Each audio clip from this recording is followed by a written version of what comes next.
Iran और America के बीच बढ़ता तनाव खत्म होने का नाम नहीं ले रहा, जिसने क्षेत्र में सैन्य और कूटनीतिक तनाव को और भी बढ़ा दिया है। ईरान ने अमेरिका के 48 घंटे के युद्ध विराम प्रस्ताव को पूरी तरह से ठुकरा दिया है, जिससे दोनों देशों के बीच सैन्य टकराव की आशंका और भी बढ़ गई है। इस बीच ईरान में गिराए गए अमेरिकी F-15E लड़ाकू विमान के एक चालक दल को सफलतापूर्वक बचा लिया गया है। अल अजीरा की रिपोर्ट के अनुसार अमेरिका ने अपने 48 घंटे के सीज फायर के प्रस्ताव को मध्यस्थता के जरिए बुधवार को ईरान को भेजा था।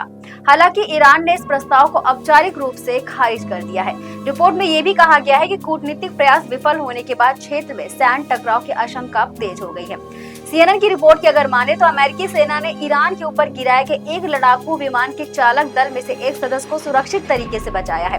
उस सदस्य का इलाज चल रहा है और उसकी हालत भी स्थिर बताई जा रही है। सूत्रों से एक जानकारी और मिली है कि ये गिराया गया विमान F-15E स्ट्राइक ईगल था, जो एक दोहरी भूमिका वाला लड़ाकू विमान है। ये विमान हवा से हवा और हवा की जमीन दोनों मिशनों के लिए इस्तेमाल होता है। बताया जा रहा है कि विमान का दुर्घटनाग्रस्त होना खुजेस्तान प्रांत में हुआ है, जहां सुरक्षा बलों को खोज अभियान में सफलता मिली। IRIB ने एक्स पर ट्वीट करते हुए लिखा है, जिसमें उस क्षेत्र को दर्शाया भी गया है जहां से विमान के टकराने की खबरें मिल रही हैं। इस स्थान से करीब 470 किलोमीटर दक्षिण में तेहरान से दूर करुण नदी पर एक पुल के पास मलबे के सबूत मिले हैं। ये पहली बार हुआ है जब ईरान के ऊपर किसी अमेरिकी विमान को गिराया गया है।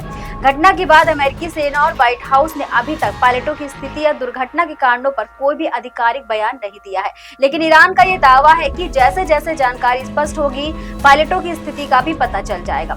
रात भर चले खोज और राहत कार्य में अमेरिकी सेना और ईरान दोनों ही प्रयासरत हैं। हेलीकॉप्टर और एयरक्राफ्ट की मदद से मलबे की खोज जारी है। फिलहाल विमान के दुर्घटनाग्रस्त होने की सही जगह नहीं साबित हो पाई है, लेकिन सुरक्षा एजेंसियों का मानना है कि क्षेत्र में खोजबीन जारी है। इधर इजराइल की सेना ने लेबनान की राजधानी बेरूत में हिजबुल्लाह के बुनियादी ढांचे पर फिर से हमला कर दिया है। यह हमला हिजबुल्लाह द्वारा दक्षिणी लेबनान में इजरायली सैनिकों पर किए गए हमलों के तुरंत बाद हुआ है। इजरायली सेना का दावा है कि उसने हिजबुल्लाह के ठिकानों को निशाना बनाया है ताकि अपने सैनिकों की रक्षा कर सके। इस संघर्ष के बीच दोनों पक्षों के बीच तनाव और भी बढ़ता दिख रहा है। ईरान के राष्ट्रपति मसूद पेजेश्कियन ने कहा है कि उनका देश अपनी संपूर्ण क्षमताओं का उपयोग कर ये लड़ाई लड़ रहा है। अमेरिका और इजराइल के खिलाफ अपनी रक्षा के लिए वो तैयार है। उन्होंने अपने अजरबैजानी समकक्ष इल्हा अलियेव के साथ टेलीफोन पर बातचीत के दौरान ये बातें कही हैं।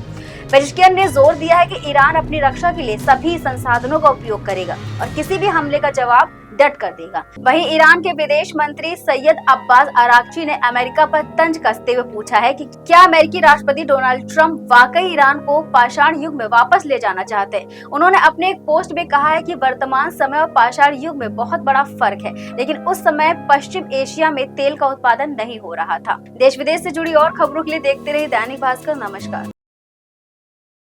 राजनीति हो या क्रिकेट, देश विदेश की ब्रेकिंग हो या आपके मोहल्ले की बड़ी खबर, सब मिलेगा एक ही ऐप में, सबसे तेज और भरोसेमंद। अभी डाउनलोड करें दैनिक भास्कर डिजिटल।